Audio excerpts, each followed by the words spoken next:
차량 운반료였고, 두 번째 주제는 비품입니다. 비품. 그리고 70번 문제예요. 70번 문제는 한 부자 씨로부터 공장용 토지를 취득했다고 합니다. 앞에서 비슷한 거 나왔었는데 토지를 투자 목적으로 산 적이 있었어요. 그때는 투자 목적이어서 투자 부동산이었고, 지금은 공장용 토지라고 하거든요. 그럼 이 말은 이 토지를 산 이유가 그 위에 공장을 짓기 위해서라는 소리고, 그럼 이 토지는 직접 사용하겠다는 뜻이네요. 그래서 이 토지는 이름이 토지입니다. 그래서 공장용이 사용 목적이에요. 공장용은 사용 목적. 뭐 비슷한 예시로는 이런 것도 있겠죠. 본사 사옥용 토지 이럴 수도 있잖아요. 뭐 그것도 사용하겠다는 뜻이니까 그 정도는 좀 잘 확인해 주시고.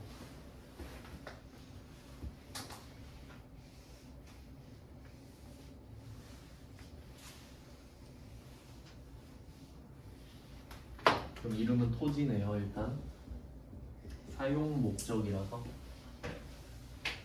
투자 목적이면 투자 부동산이었습니다. 그러니까 토지 나왔다고 토지인 게 아닌 거예요. 목적 때문에 나눠지는 겁니다. 토지 2억. 그리고 토지 대금 2억이죠. 전액 미지급했다. 그러면 뭐 미지급금이네요. 미지급했다고 해서 미지급금인 거 아니죠. 원재료를 외상해서.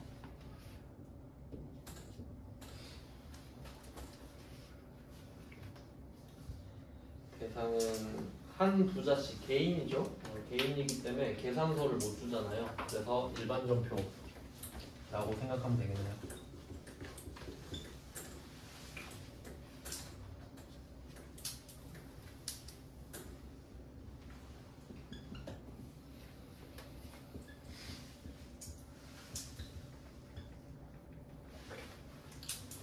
네, 일단 땅은 2억이라고 썼고요. 그리고 취득세 등 공과금이라고 이야기를 하는데, 여기에 포함된 953만 원에는 뭐 취득세나 등기 비용, 법무사 비용 등등 포함이 다 되겠죠. 어쨌든 다 취득 부대 비용이기 때문에 그냥 더해 주시면 되고요.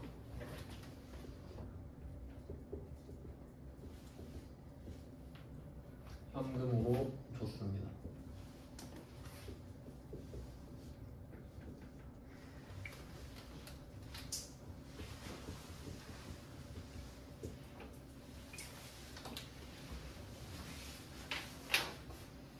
그럼 이 문제에서는 목적이 투자면 투자 부동산으로 바뀐다. 이 정도가 하나 있고, 그 다음에 토지 대금은 전액 미지급하고 어음으로 지급했다. 뭐 이런 거 나올 수 있죠. 그래도 미지급금이다. 이 정도 말고는 딱히 없는 것 같습니다.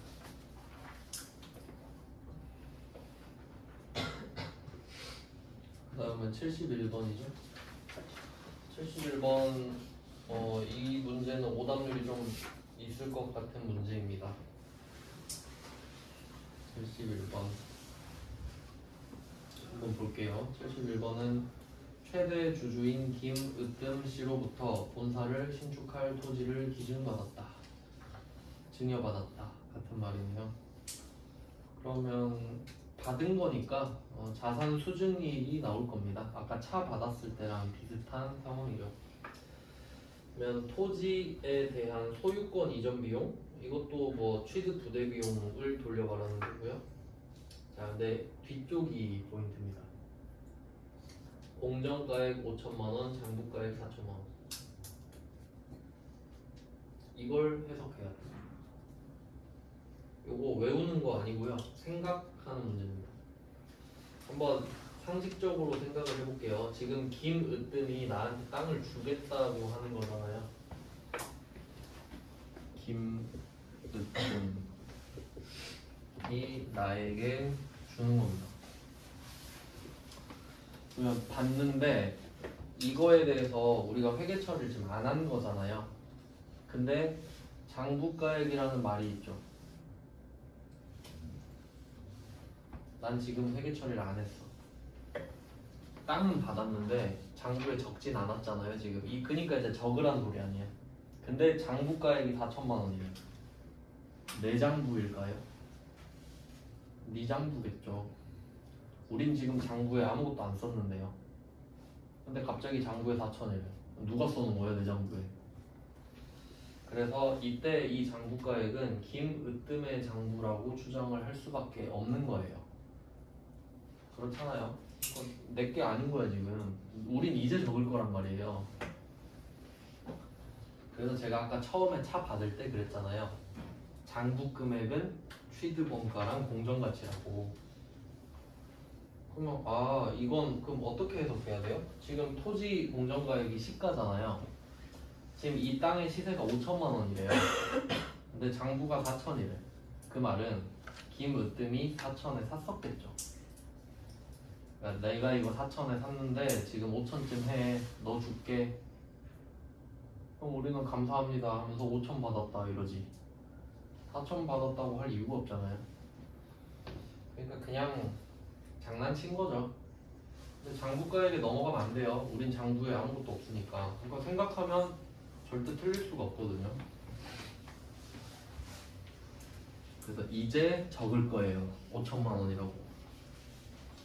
그러니까 네 장부는 나한테 상관없는 겁니다. 그래서 우리는 토지를 5천만 원짜리 얻었다 이렇게 하면 되는 거죠.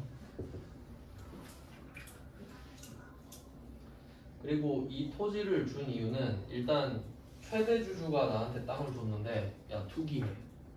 그러진 않겠지. 혹시 모를까봐 본사 지으라고.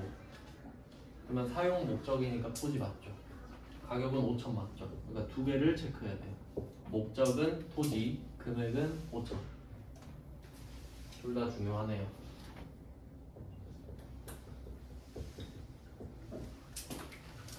공짜로 받았으니까 자산 수증이.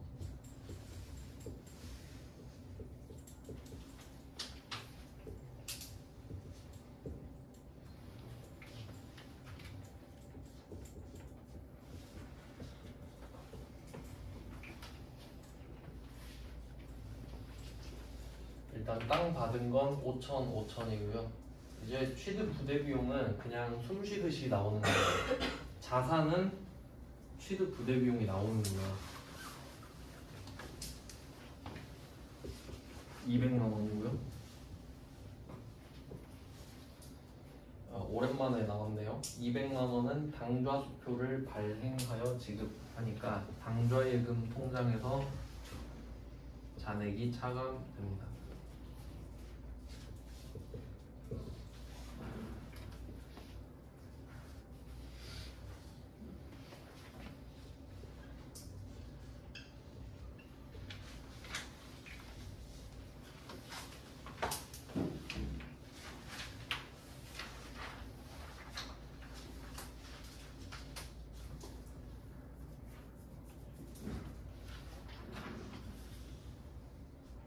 토지를 사기도 하고 받기도 했습니다.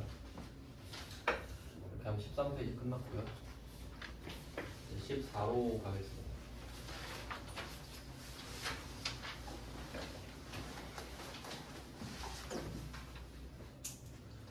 14페이지 72번. 72번 문제는 공장 건물을 신축하기 위하여 라고 목적이 나왔습니다. 나는 공장 건물을 새로 짓고 싶다. 그러면 이걸 확인하면 뭐가 떠올라야 되냐면 공장을 짓고 싶은 거잖아요. 그러면 평평한 땅이 필요해요. 그럼 우리는 평평한 땅을 취득할 거예요. 그냥 땅을 취득하면 안 돼요. 왜냐하면 새로 지을 거니까. 그러고 나서 문제를 딱 보니까 건물과 건물에 부수되는 토지를 일괄 구입했다고 하네요. 그럼 뭔가 아다리가 안 맞네. 건물을 새로 지으려고 땅을 사는데 땅에 건물이 붙어 있대요. 그러면 이 건물은 철거 예정이 되는 거예요. 이 정도로 생각을 해주시면 되겠네요. 이게 건물과 땅을 같이 사는 경우인데요.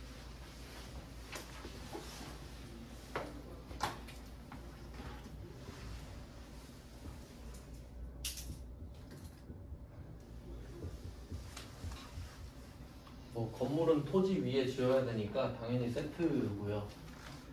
만약에 건물 주인이랑 땅 주인이 다르잖아요. 그렇게 되면 땅 주인이 건물 주인한테 야, 나 땅 써야 되는데 건물 좀 치워줘 하면 치워줘야 돼요. 그러면 어떤 바보가 땅만 팔겠어요? 같이 팔지? 그러니까 이렇게 세트로 거래를 하게 되는데 같이 산 거예요. 그러니까 우리가 지금 땅이 필요한데 이 위치가 마음에 든 거죠. 그래서 이 위치를 딱 땅을 사고 싶은데 건물도 같이 사래. 그러니까 그냥 같이 산 거죠.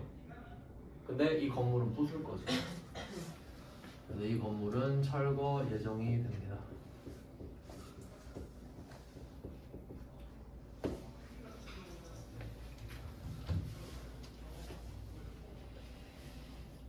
이게 케이스가 두 가지가 있습니다. 그러니까 건물과 땅을 같이 거래하는 건 팩트예요. 그냥 실제로 일어나는 일인데 목적은 다를 수 있지. 1번 목적이 건물이다. 2번 목적이 토지다.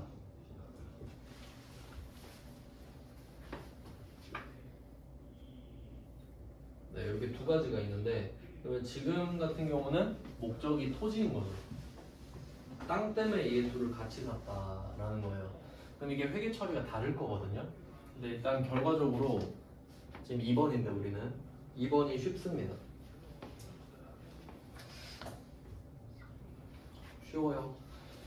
왜 그런지 생각해보면 지금 일괄 구입대금 2억 6천이라고 되어 있거든요. 근데 이게 실제 상황으로 보면은 건물 얼마, 땅 얼마 이렇게 샀을 거 아니에요.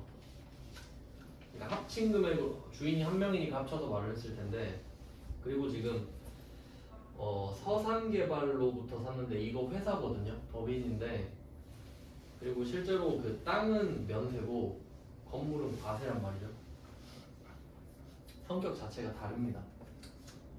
그러니까 증빙도 따로 나와야 된다는 소리거든요. 근데 이거 편의상 그냥 합쳐놓은 건데, 그럼 우리는 이 2억 6천을 준 거는 팩트인데 땅 때문에 2억 6천을 다 썼다고 생각하죠. 그러니까 지금 우리가 2번인 상황에서 계정과목은 토지밖에 안 나와요. 내가 2억 6천을 썼는데 누가 물어봐. 왜 썼어? 땅 때문에. 건물은 우리 마음속에 없죠. 그래서 답이 되게 쉽죠.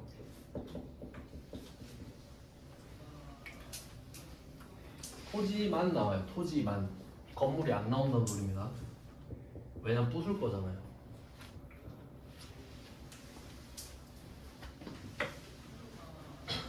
그러면 지금 나오진 않았지만 혹시 1번일 수도 있잖아요. 내가 이 건물 때문에 이 건물이 마음에 들어서 건물과 토지를 같이 샀을 수도 있죠. 그러면 물론 그 구입대금이 2억 6천인데 시세보다 더 쌀 수도 있거든요.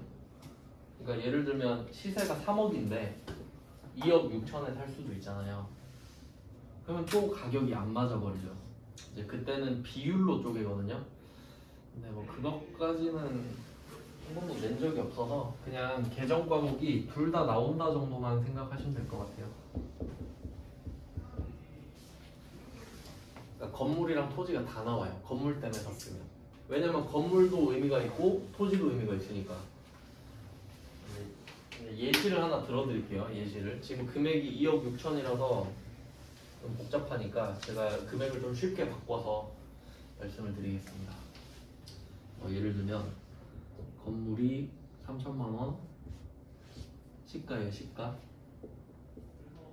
공정가치. 그 토지가 7천만 원. 뭐 이럴 수 있겠죠? 이거를 같이 산 거예요. 같이 샀는데 이 사람이 급매로 팔아가지고 일괄로 뭐 8천에 팔았다 이렇게 해봅시다. 건물 3천짜리랑 토지 7천짜리 그럼 합쳐서 1억이잖아요. 근데 얘를 8천에 샀다고. 그러면 일단 우리는 아까 그 공채 샀을 때처럼 쓴 돈을 적어야 돼요. 그러면 대변에 8천 쓸 거 아니에요? 현금 8천. 이건 안 어렵죠. 8천 썼으니까. 근데 이걸 어떻게 쓸 거냐 이제 건물이랑 토지를 둘 다 샀는데 이제 그리고 이게 건물 때문에 산 거야. 그럼 이게 토지 때문이면 토지 8천 쓰고 끝이죠. 어차피 건물은 난 관심 없으니까. 근데 지금은 건물이 관심이 있단 말이에요. 그러면 건물도 있고 토지도 있어야 되죠. 그럼 이때 방법이 비율대로 쪼개는 거예요. 그럼 보면은 건물이랑 토지 합치면 100%거든요. 그럼 건물 30%죠. 토지 70%죠. 맞죠? 근데 내가 낸 돈이 8천이죠? 그럼 이제 얘가 100%가 되는 거예요. 그럼 얘가 100%가 돼요 이제. 그러면 여기에 30%는 8천만 원에 30%는 2,400만 원이죠. 그게 건물. 이렇게밖에 못 하잖아요.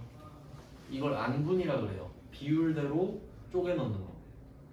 근데 이게 제일 합리적이거든요. 그래서 혹시 1번 나오면 제 기억으로 나온 적 없어요. 회계 1급에선. 근데 뭐 낼 수도 있잖아요. 그러면 건물은 2,400이 될 거고 토지는 70%니까 87에 56 이렇게 들어가겠죠. 이건 참고하세요. 나온 적은 없습니다만. 그러니까 이 상황에서 두 개가 있다라는 거.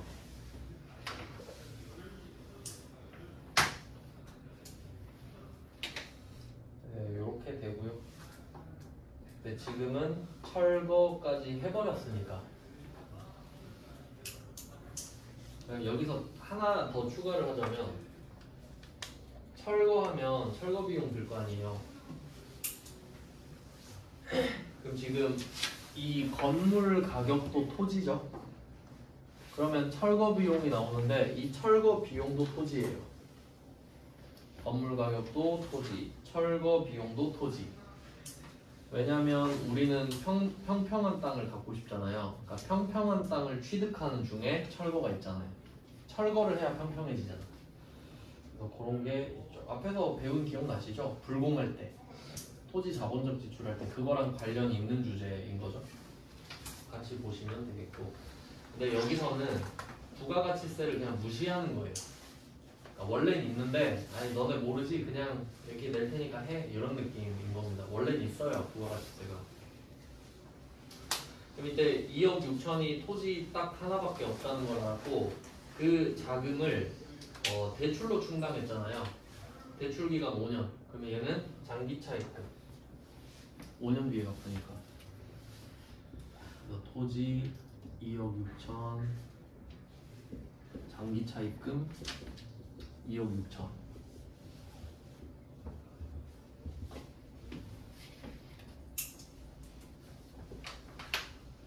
그러면 지금 토지는 외상으로 산 게 아닙니다. 근데 이 돈은 은행한테 갚아야 되는 거죠. 그래서 장기 차입금의 대상은 하나은행입니다.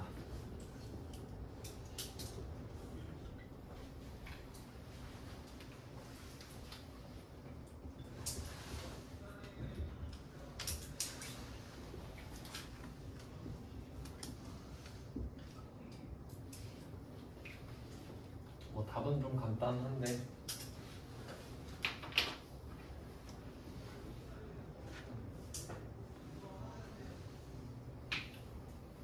철거 비용이 나와도 토지다. 그러면 지금 여기에 이 건물 있잖아요. 이 건물은 토지의 자본적 지출이죠. 그러니까 이게 메인 매출 점표에 되면 갑자기 어려워졌던 거잖아요. 그래서 그 메인 매출 점표에 그 문제 비슷한 거 있죠. 그거랑 찾아서 같이 보시면 좋겠네요. 그 다음은 73번입니다. 73번은 2020년 7월 8일에 공장 신축 위해서 1차 중도금 자기약속표로 지급했다. 이 건물 같은 거 지을 때는 기간이 좀 오래 걸리잖아요. 그러니까 건물이랑 특히 배 같은 거 있죠. 오래 걸리니까 중간중간 줘요, 돈. 그 돈으로 충당해서 계속 만들려고. 왜냐면 물가 변동 그런 것도 있고 하니까 기간이 길어서 그런데 일단 한 번 돈을 줬다 이거죠. 이걸로 일단 건물 좀 지어봐라 해서 3천만 원 준 겁니다. 그러면 지금 완성된 건물을 산 게 아니잖아요. 72번은 완성된 건물을 산 건데 73번은 지어달라고 발주를 넣은 거죠. 그러면 이 건물은 이제 지어질 거 아니에요. 착공일이란 말 나오는데 착공일은 공사에 착수한, 시작한 날이에요. 7월 3일에 착공했는데 오늘 7월 8일이에요. 그럼 이제 지을락 말락 하고 있겠죠? 그러면 이때 이 상태를 건설 중인 자산이라고 합니다. 유형 자산이 만들어지고 있을 때 쓰는 개정 과목이 건설 중인 자산이에요.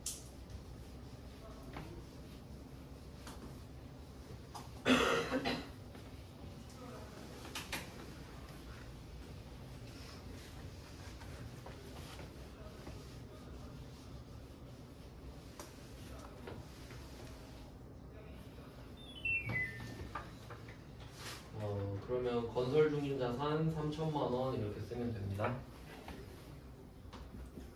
그러니까 이 건설 중인 자산은 어떻게 확인을 해야 되냐면 일단 착공했는지 확인해야 되고요. 그리고 준공이 안 돼야 되죠. 시작은 했는데 끝은 안 났어야 건설 중인 거잖아요. 그래서 날짜 보고 며칠, 일주일도 안 됐고 그 다음에 완성은 당연히 올해는 안 되겠죠. 내년이라고 하네. 그래서 건설 중인 자산 금액 3천만 원. 결제는 자기압수표죠? 자기압수표는 현금이랑 완전 똑같습니다. 그래서 현금을 줬다 라고 보시면 되죠. 그리고 이때 그 수표, 우리가 수표를 줄 때 자기압수표랑 당좌수표의 차이는 자기압수표는 누군가한테 받았어야 줄 수 있는 거죠. 그러니까 자기압수표는 지급이라고 말을 하고, 그에 비해서 당좌수표는 내가 필요할 때마다 만들어서 주잖아요. 그러니까 당좌수표는 발행하여 지급했다 그러죠. 그 정도 그냥 참고하시고. 답은 되게 간단하네요.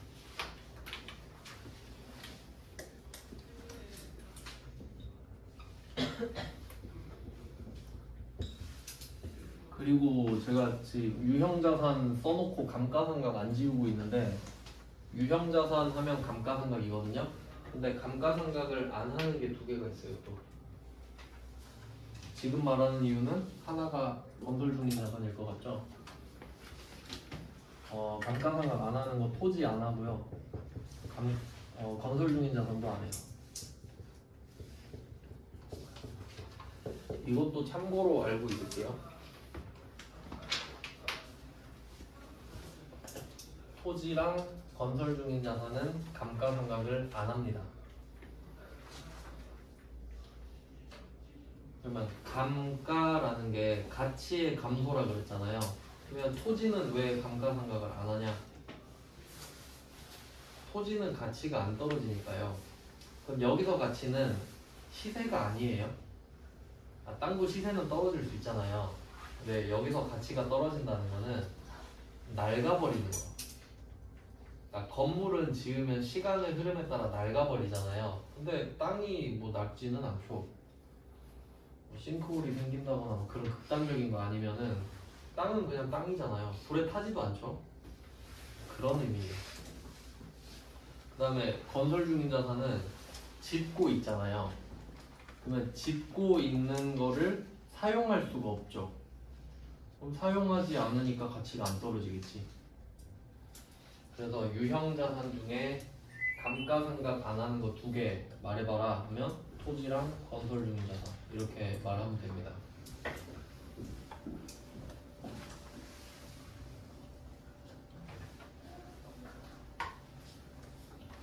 네, 그 다음에 74번 이어서 볼게요.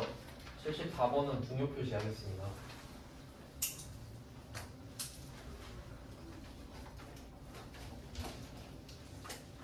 74번 문제는 아주 중요한 문제고요. 여기서는 이자 비용은 자본화하기로 한다. 이거를 표시하셔야 돼요. 이자 비용은 자본화하기로 한다.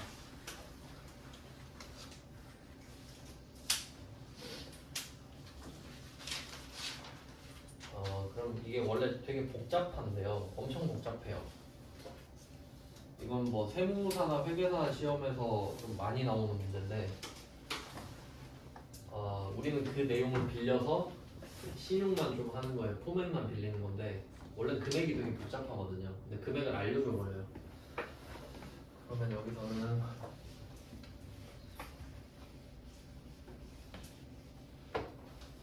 일단 이자 비용이라는 말이 나왔어요. 그러면 돈을 빌렸다는 소리거든요. 그러면 이게 전제가 어떻게 깔리냐면 아까처럼 건물을 지어달라고 발주를 해야 돼요. 그러니까 건설 기간이 일단 나옵니다.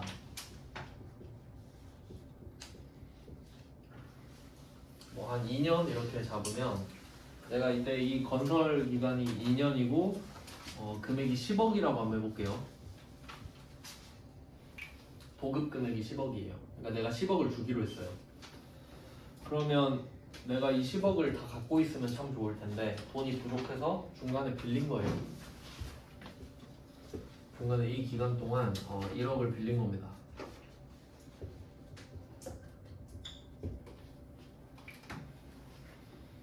그럼 이 중간에 1억을 빌려서 이 10억을 충당했겠죠? 그러니까 이 1억을 여기 넣어서 10억을 만든 거예요. 그럼 이때 이자가 발생하잖아요.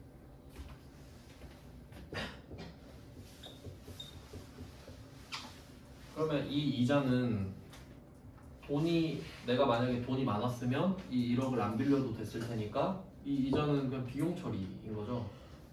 안 쓸 수도 있었던 돈인데 난 돈이 없어서 빌려서 이자가 생긴 겁니다. 그럼 이게 비용으로 처리하는 게 맞는데 이때 이런 논리가 있습니다. 이 1억을 안 빌렸으면 이 건물을 못 지었죠. 그러니까 이 1억을 빌린 거에 대한 결과물인 이자도 건물값에 포함해야 된다 라는 이론이 나온 거예요. 좀 이상한 말인 것 같긴 한데 그런 것 같기도 하고 그러죠. 근데 회계가 이 이야기를 듣더니 회계 기준이 이렇게 말을 하는 거예요. 마음대로 해라. 너 알아서 해. 만약에 이때 이자가 500만 원이었다고 해볼게요. 500만 원. 이 건물이 다 지어졌을 때 한번 생각해 볼게요. 10억짜리 건물이 지어졌습니다. 그러면 이 건물을 감가상각을 10년 동안 N빵 친다고 해볼게요. 그럼 건물을 쓰면서 가치가 떨어질 테니까 그걸 1년에 1억씩 떨어진다고 가정하는 거죠. 그러면 해마다 감가상각비가 1억으로 잡히거든요.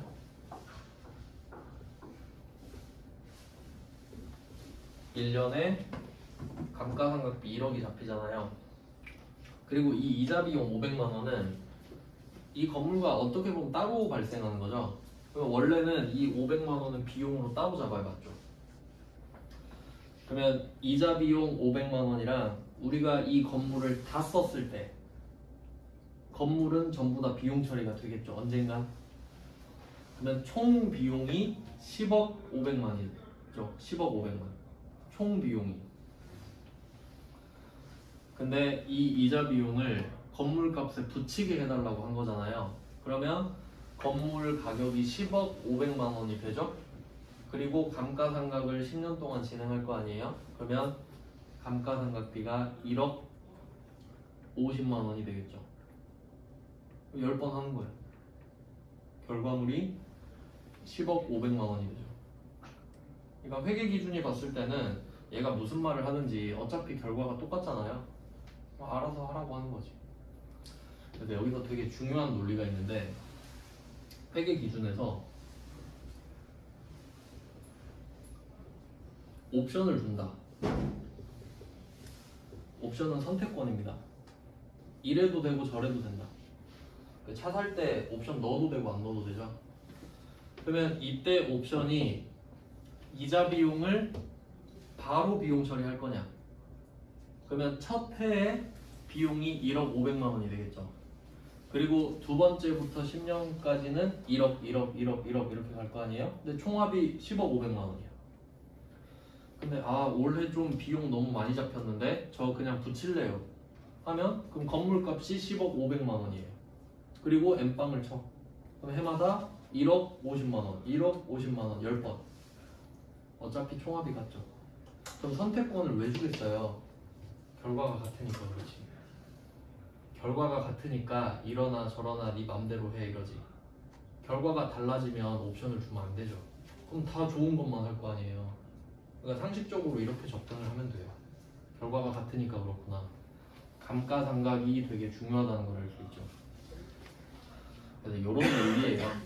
그러니까 지금은 제가 500만 원이라고 했는데 이 74번 문제에서는 135만 원인 거지. 네, 뭐 그런 내용이에요. 뭐 그렇게 보시면 되겠고. 그러면 이게 선택권을 줬다고 했는데 전체 상황을 정리해 볼게요.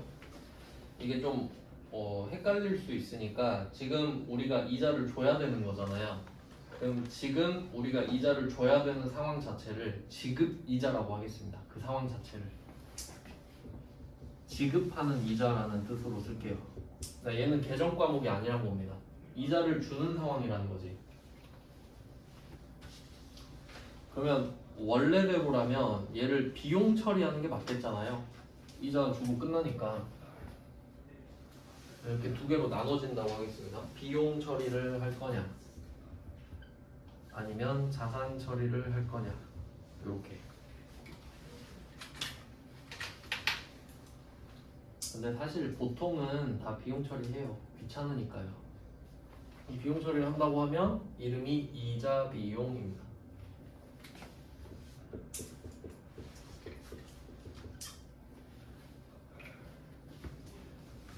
이렇게 해도 돼요. 이자 비용으로.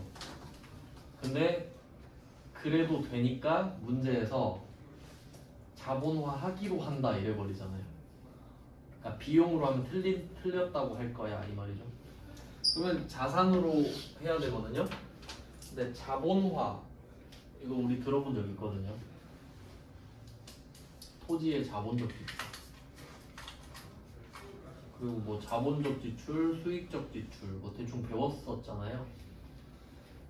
이때 그림 그려서 설명드렸었는데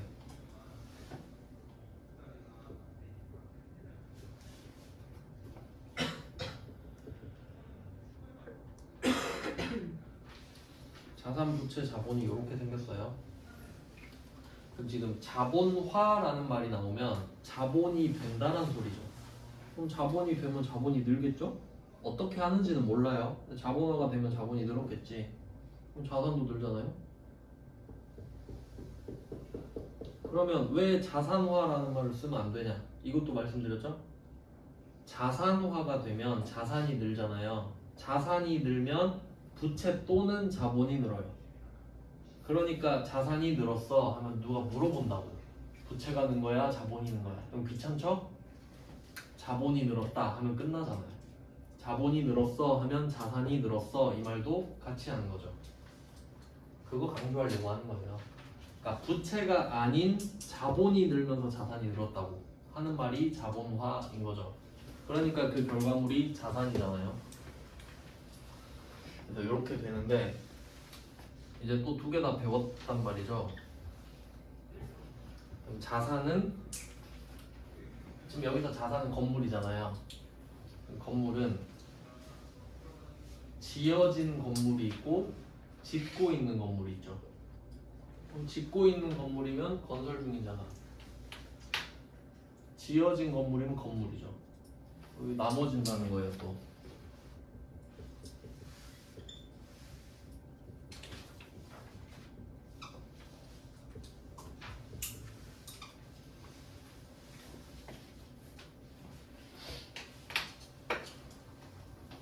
그러니까 건물이 되려면 준공이 되어야겠죠.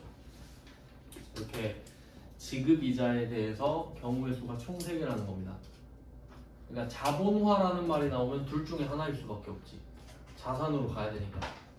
근데 아무 말도 없다, 뭐 자본화 대상이란 말이 없어요. 그럼 셋 다 답이 되는 거예요. 근데 그렇게는 안 되겠지. 그래서 얘는 자본화라는 키워드가 나올 때 답이 얘예요.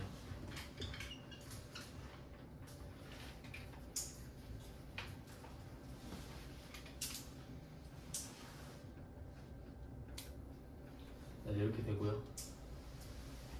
그럼 일단 이자 비용은 지금 답이 아니잖아요.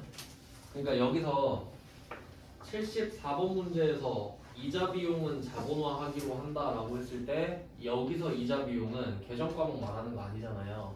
지급이자 말하는 거잖아요. 그래서 자본화해라 하는데 지금 7월 1일부터 2년 동안 공사를 한대요. 지금 한 2달 정도 지난 것 같거든요. 3달 지났네. 7, 8, 9. 그럼 짓고 있죠. 다 건설 중인 자산. 그러니까 이렇게 찾으란 소리예요. 그러니까 혹시 오늘 완공이 된 상태다, 그러니까 준공됐다 이렇게 말이 나오면 답은 건물이겠죠. 아 그리고 여기서 그 건물을 지칭하는 말이 연구동이잖아요. 연구동도 우리 회사가 연구하려고 쓰는 건물이죠. 그러니까 연구동도 건물이라고 해석을 할 수 있어야 됩니다. 사용 목적의 건물. 네, 그래서 뭐 답은 지금은 건설 중인 자산이고요.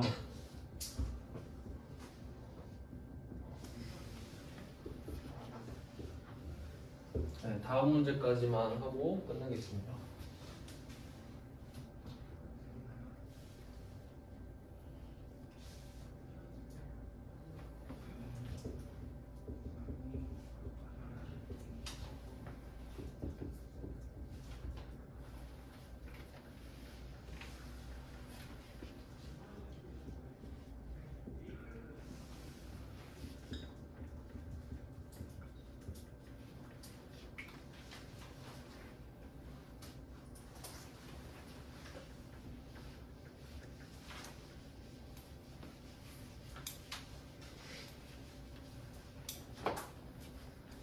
이제 다음 문제입니다.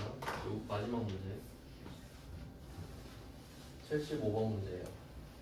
여기까지가 딱 이야기가 이어지거든요. 그러면 이때 73번이랑 74번이랑 답이 같죠. 뭐 중도금 이것도 건물이고 자본화하기로 한 이자도 건물이니까. 그래서 이렇게 계속 쌓이다가 건설 중인 자산으로 쌓이고 있다가 마지막이 75번이거든요. 75번은 공장 신축. 공장은 사용 목적의 건물.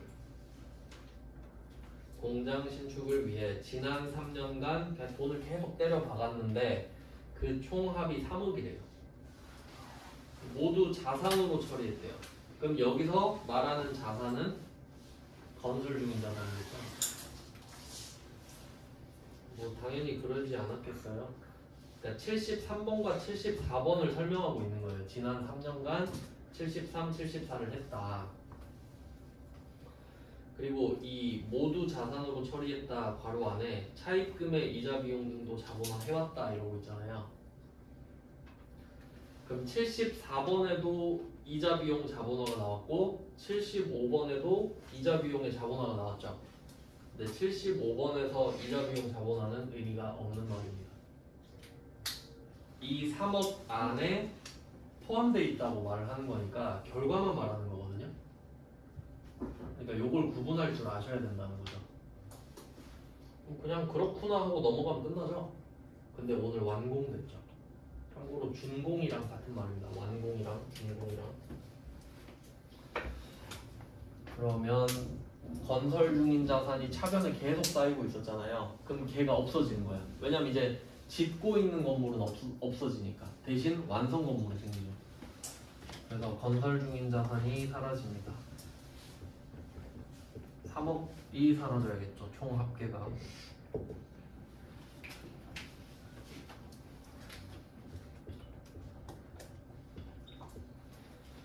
그럼 이제 지어지고 있는 건물은 없어지지만 완성된 건물이 생기니까 차변엔 건물이 됩니다. 완성이 됐어요.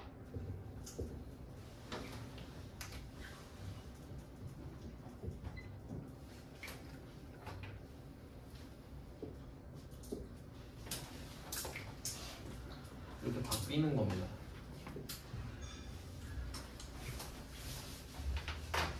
그래서 그 이자 비용을 건설 중인 자산으로 하든 건물로 하든 결과적으로는 건물이 되겠죠. 시간 문제인 거고. 하지만 답이 다르다는 게 중요하고요. 이렇게 뭐 완성된 것까지 했습니다. 그러니까 완성된 건물을 살 수도 있고 지금처럼 발주해서 완성할 수도 있고 오늘은 여기까지 할게요. 고생하셨습니다. 네.